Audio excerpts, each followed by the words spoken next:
There are many estimates of cat and dog obesity, both nationally and globally. And we can get into the nuances of, well, are you talking about overweight animals or just those that are obese?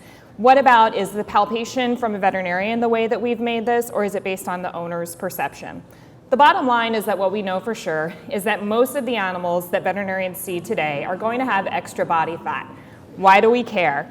We know that extra body fat or obesity can be associated with a shorter survival time, poorer quality of life, and exacerbation of certain medical conditions like arthritis. It can also be involved with other comorbidities like diabetes and lower urinary tract disease. So speaking about lower urinary tract disease, our group has shown that in dogs with 17 to 64% body fat, asymptomatic UTIs were documented only in those that were morbidly obese. So that's dogs that have at least 45% body fat, or a quarter of those dogs had these bacterial infections. When we talk about obesity, I find that a picture is worth 1,000 words. When you look at these dogs, Franny on the left is 45% body fat, Sorky is 57, and Mabel on the right we estimated to be about 67% body fat. And Mabel was actually so obese that she was relinquished to the shelter because she could no longer walk. So when we have animals that are this obese, it can be hard to determine what those numbers are.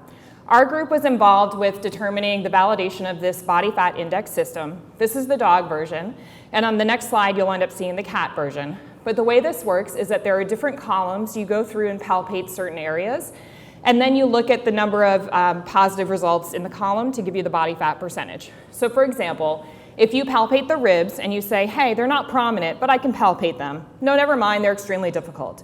Well, hold on, this cat, actually it's so impossible, I'm not sure that it even has ribs. Then that would tell you where you are in the column, and that will give you your final result. If you want to be more accurate, you can move over to using a tape measure and doing morphometric measurements, which any of you who know cats can imagine this is super fun to do. But it is more accurate. In comparison with about 10% of DEXA, which is our gold standard, you can hit 72% of the cats and about 67% of the dogs to get there, compared to only 13% when you use standard methods. We've also looked at body composition a little bit more closely in cats. Looking at indoor neutered cats versus outdoor intact cats, we found those indoor cats had higher levels of body fat, which we expect.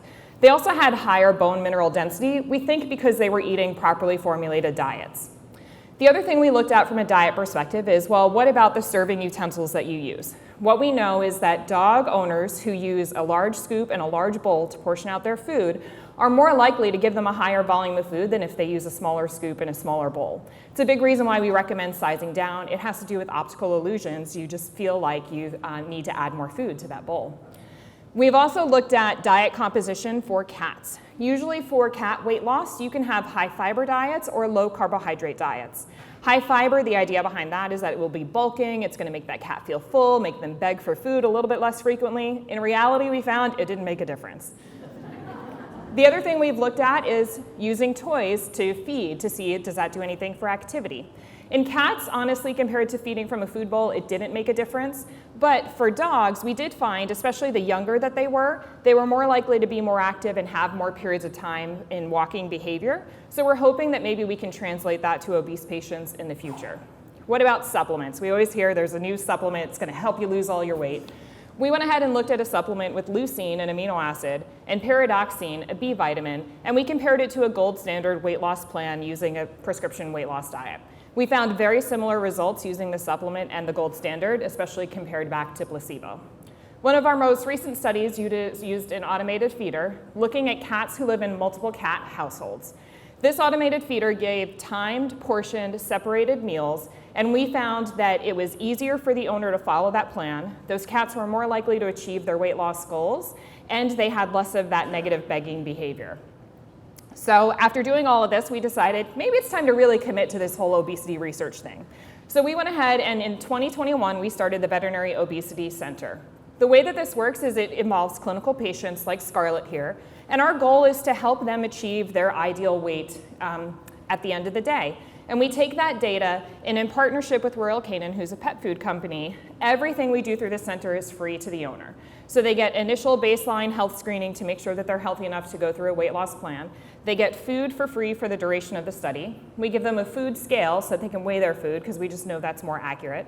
Cat owners get a baby scale so they can weigh their cat. And then they all go through a DEXA scan. So this cat is sedated because they do have to stay completely still for this procedure. The table moves back and forth. There's a bunch of X-ray, radiology, physics, algebra, all kinds of stuff that goes into this. But at the end of the scan, what we end up getting is a printout. And in this printout, this gives us the body composition of the animal. So this is based on a cat who weighs 6.2 kilograms, a little bit too much. And if you look at the box going from left to right, it gives us information about that cat's fat mass, its lean mass, plus its bone mineral content, the total mass of the cat, and its percent body fat. So that cat was 45%. The problem is a veterinarian usually doesn't have access to DEXA. And like we talked about, that tape measure, not the easiest thing to do. So we've looked into other methods. This is using standard x-rays and measuring falciform fat, which is the large circle on the bottom. And we found, at least in cats, it correlates fairly well to DEXA percentages, and so that's something we're looking towards. The other thing we're looking at is, well, what about using remote rechecks in cats? It's really hard to bring your cat into the vet. If we send home that baby scale and then we connect with that owner via telehealth appointments, can we help to guide them on their cat's weight loss goals and improve adherence and overall outcomes for that cat's weight loss program? At the end of the day, this is what we're looking for. We're looking for success stories. This is Sugar. She came in at 40 pounds and about 50 to 55% body fat. Over a year, we got her down to 23 pounds in her ideal body condition. And that means she lost almost half a dog to get down here. And that's really what we're looking for in the future, is more research, more data to help these patients.